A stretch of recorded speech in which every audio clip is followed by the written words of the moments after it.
찬송가 309장으로 하나님께 영광 돌리도록 하겠습니다. 찬송가 309장입니다. 찬송가 309장입니다. 목마른 내 영혼 주가 힘이 허락한 그 귀한 영생수 주여 갈망합니다. 그 약속 따라서 힘써 간구하오니 오 주여 내 기도 어서 들어주소서. 예수의 사랑 예수의 사랑 바다 물결같이 내게 임하니 영광의 물결에 온전히 쌓여서 내 영혼의 기쁨 한량없도다. 주 내게 약속한 금비 내려주시려. 은혜의 저구름 건너편에 떠올라 그 귀한 징조가 내게 밝히 보이니 힘을 다 주께 간구합니다. 예수의 사랑 예수의 사랑 바다 물결같이 내게 임하니 영광의 물결에 온전히 쌓여서 내 영혼의 기쁨 한량없도다. 은혜의 소낙비 지금 흡족히 내려 구원의 큰 강물 흘러차고 넘쳐서 내 추한 모든 죄 모두 씻어버리니 나 지금 은혜를 충만하게 받았네. 예수의 사랑 예수의 사랑 바다 물결같이 내게 임하니 영광의 물결에 온전히 쌓여서 내 영혼의 기쁨 한량없도다. 그 차고 넘치는 주의 은혜의 물결 힘차게 밀려와 내게 만족합니다. 오 할렐루야로 주를 찬송하오니 내 맘의 기쁨이 항상 충만함이라. 예수의 사랑 예수의 사랑 바다 물결같이 내게 임하니 영광의 물결에 온전히 쌓여서 내 영혼의 기쁨 한량없도다. 아멘. 오늘 하나님의 말씀은 누가복음 21장 1절에서 9절 말씀입니다. 누가복음 21장 1절에서 9절 말씀입니다. 함께 교독하도록 하겠습니다. 마지막 절을 함께 읽겠습니다. 예수께서 눈을 들어 보자들이 헌금함에 헌금 넣는 것을 보시고 이르시되 내가 참으로 너희에게 말하노니 이 가난한 과부가 다른 모든 사람보다 많이 넣었도다.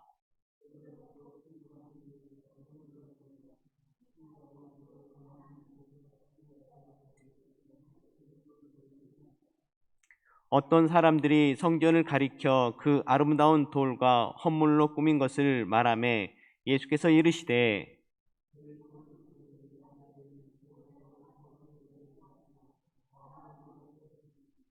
그들이 물어 이르되 선생님이여 그러면 어느 때에 이런 일이 있겠사오며 이런 일이 일어나려 할 때에 무슨 징조가 있사오리까?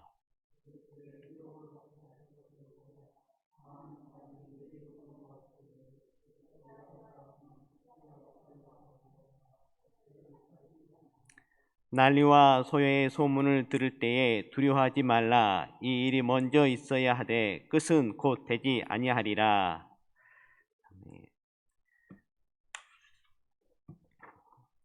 한 주간을 기도로 시작하는 여러분들에게 하나님의 크신 은혜가 있기를 간절히 바랍니다. 오늘 1절에서 2절 말씀입니다. 예수님께서는 눈을 들어 부자들이 헌금함에 헌금을 넣는 것을 보시고 또 어떤 가난한 과부가 2렙돈 넣는 것을 보셨다고 하셨습니다. 예수님이 부자들이 헌금함에 헌금을 넣는 것을 보셨고 가난한 과부가 2렙돈을 헌금하는 것도 다 보셨습니다. 헌금함은 성전에 놓인 13개의 헌금 모금함을 가리킵니다. 이 헌금함은 트럼펫 모양이었고 또 여인들의 뜰에 놓여 있었던 것이었습니다. 이 헌금함에 바쳐진 헌금은 성전 유지를 위해서 사용되어졌습니다. 과부는 상속받은 권리가 없었기에 자녀가 없는 경우 가난할 수밖에 없었습니다. 그래서 과부는 2렙돈을 헌금했습니다. 렙돈은 하루의 품삯인 데나리온의 약 128분의 1 정도입니다. 이스라엘의 최소 단위의 주하인 것입니다. 만일 한 데나리온이 12만 8천 원이라면 한 렙돈은 1,000원인 셈이 됩니다. 2렙돈은 당시에 밀가루 한 줌 정도 살 수 있는 금액입니다. 쉽게 말해서 하루에 한 끼 정도 이렇게 사 먹을 수 있는 그러한 금액이라고 할 수 있겠습니다. 그러므로 유월절을 앞두고 성전에 와서 드린 2렙돈은 부자들의 헌금과 비교할 때에 매우 적은 금액이었습니다. 과부는 전 재산인 2렙돈 중 한 렙돈만 헌금할 수도 있었지만 모두 헌금했습니다. 그럼에도 불구하고 절대 금액이 너무 적어 오히려 사람들에게 비난받을 수 있는 그러한 모습이었습니다. 3절에서 4절 말씀입니다. 이르시되 내가 참으로 너희에게 말하노니 이 가난한 과부가 다른 모든 사람보다 많이 넣었도다. 저들은 그 풍족한 중에 헌금을 넣었거니와 이 과부는 그 가난한 중에서 자기가 가지고 있는 생활비 전부를 넣었느니라 하시니라. 예수님은 가난한 과부가 바친 2렙돈이 가장 많은 헌금이라고 평가하셨습니다. 그 이유는 그 헌금이 과부의 전 재산이었기 때문입니다. 개역 성경에 생활비로 번역된 비오스라는 것은 재산을 가리키는 말과 같습니다. 예수님은 헌금을 절대 금액으로 평가하지 않으시고 재산 대비 비율로 평가를 하셨던 것입니다. 이 과부는 재산 대비 100%를 헌금했기에 절대 금액이 아무리 적어도 많이 헌금을 했다고 예수님은 평가하셨습니다.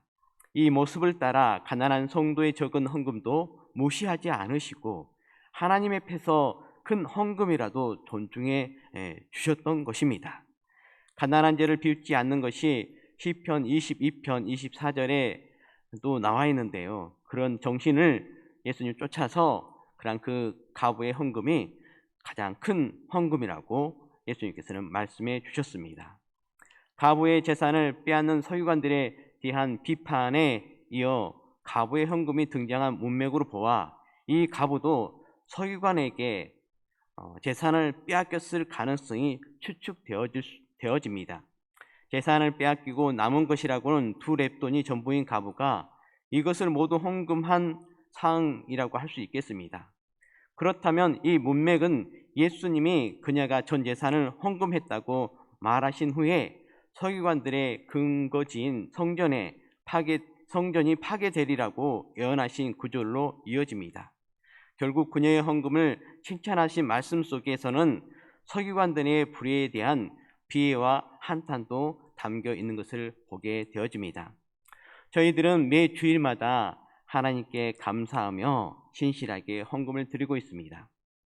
오늘 가부가 하나님께 헌금을 드려질 때에 인색하지 않게 드려지는 것을 보게 되어집니다. 하나님께서는 저희들에게 헌금할 때에 인색함으로 드리지 말고 인색함이 없이 하나님께 드려지라고 말하였습니다.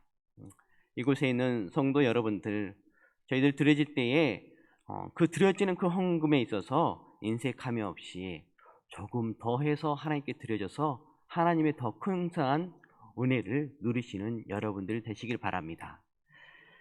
저희들이 헌금할 때에 11조라든지 그런 감사헌금이라든지 드리면서 정확하게 드릴 수도 있습니다. 그러나 그 정확한 금액에 조금 더 더하게 된다면 바로 인색함이 없는 그러한 헌금이 될 줄 압니다.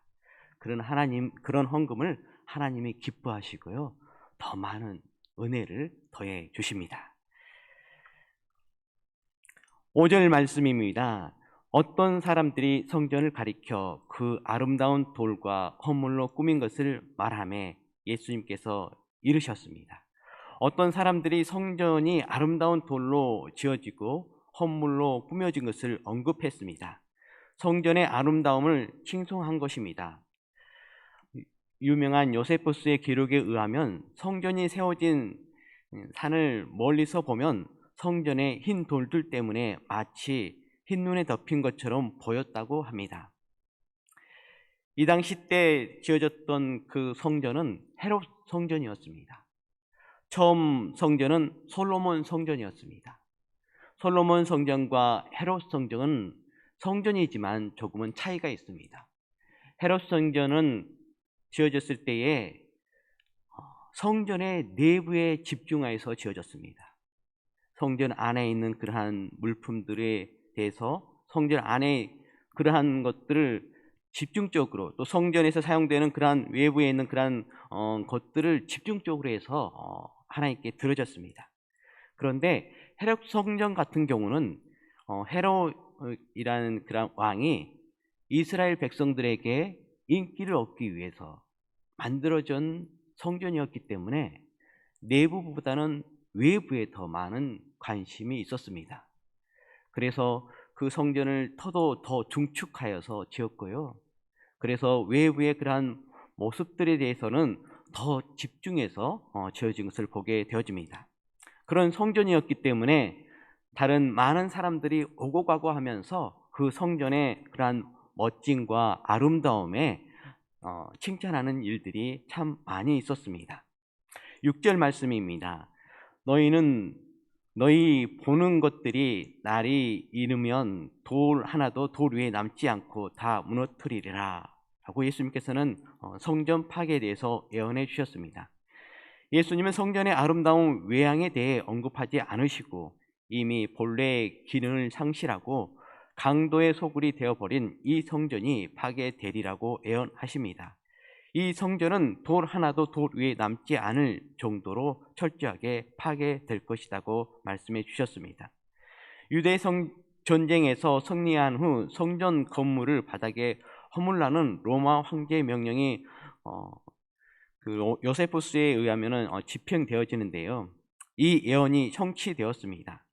지금까지 남아있는 통곡의 벽이라는 성전 건물이 일부가 남아있지만 이것은 성전이 아니라 성전터의 기초의 구조물입니다. 하나님의 임재를 상징하는 성전이 파괴되리라는 예언은 그 자체로 신성모독으로 간주될 수도 있었습니다. 일례로 우리야 선지자는 성전 파괴를 예언했다는 이유로 죽임을 당했습니다. 예수님도 이 예언을 인해서 미움을 받았을 것입니다. 7절 말씀입니다. 그들이 물어 이르되 선생님이여 그러면 어느 때에 이런 일이 있겠사오며 이런 일이 일어나려 할 때에 무슨 징조가 있사오리까? 성전 파괴 예언을 들은 사람들은 이런 일이 언제 발생했는지 질문합니다. 이런 일은 방금 예수님이 언급하신 성전 파괴를 가리킨 것이라고 할 수 있겠습니다. 그들은 성전 파괴되는 때와 그때에 발생할 징조에 관심이 있었던 것입니다. 그 징조는 세상의 종말에도 유사하게 발생하게 될 것입니다. 8절 말씀입니다. 이르되 미혹을 받지 않도록 주의하라. 많은 사람이 내 이름으로 와서 이르되 내가 그라 하며 때가 가까이 왔다 하겠으나 그들을 따르지 말라. 예수님이 언급하신 첫째 증거는 많은 거짓 메시아의 등장을 말하고 있습니다. 자신이 메시아라고 주장하는 자는 거짓 메시아라고 하였습니다. 그들은 와서 때가 가까이 왔다라고 할 것이라고 하였습니다. 성전 파괴 전에 이러한 징조가 실제로 발생했었습니다. 갈릴리의 유다스의 아들인 메나헴은 서기 66년경에 왕의 행세를 하며 예루살렘으로 입성했습니다. 메시아는 왕적 존재이므로 이처럼 스스로 왕이라고 주장하는 것은 자신이 메시아라는 주장을 내포한 것입니다. 서기 69년에는 시모 바기오라는 바기오가 왕인 양 행세하였다고 합니다. 그는 유대인에게 예루살렘의 독립을 약속했으므로 자신이 메시아라고 주장한 그러한 인물이었습니다. 이러한 것들을 볼 때에 예수님께서 말씀하셨던 그러한 징조들이 나타나게 되어졌습니다. 그리고 70년대에 그 성전이 무너지는 것을 보게 되어집니다. 그리고 9절 말씀에 이렇게 나와 있습니다. 나리와 소요의 소문을 들을 때에 두려워하지 말라. 이 일이 먼저 있어야 하되 끝은 곧 되지 아니하리라. 예수님은 난리와 소요의 소문도 징전도 언급하셨습니다.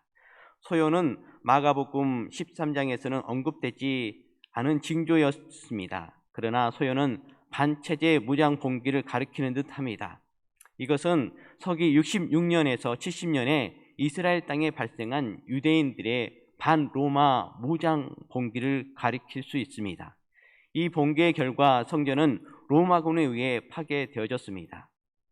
그 봉기의 결과 성전은 로마군에 의해서 파괴되었는데요. 이러한 반체제 무장 봉기가 곧 성전의 끝은 아닙니다. 여기서 끝은 성전 파괴를 가리킨 것입니다. 성전 파괴는 이러한 분기가 시작되고 상당 기간 이후에 이루어졌습니다. 이제 말씀을 정리하려고 합니다.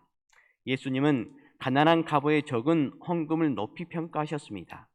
헌금의 절대 금액으로 평가하지 않으시고 재산 대비 비중으로 평가하셨습니다. 이러한 방식으로 평가한다면 가난한 성도들의 적은 헌금은 많은 헌금으로 평가될 수 있습니다.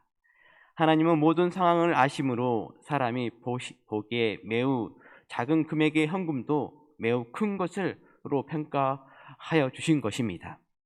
그러나 전 재산을 헌금한 가부에 대한 예수님의 칭찬이 가난한 성도들에게 전 재산을 바치라고 말하는 것은 잘못된 말입니다. 만일 그렇게 하여 가난한 성도들이 모든 재산을 헌금한다면 가부의 재산을 빼앗는 그러한 서기관의 모습과 같은 모습이라고 할 수 있겠습니다. 저희들이 헌금할 때에 인색함이 없이 하나님께 드려진다면 하나님이 기뻐하는 그러한 헌금이 되어줄 줄 믿습니다.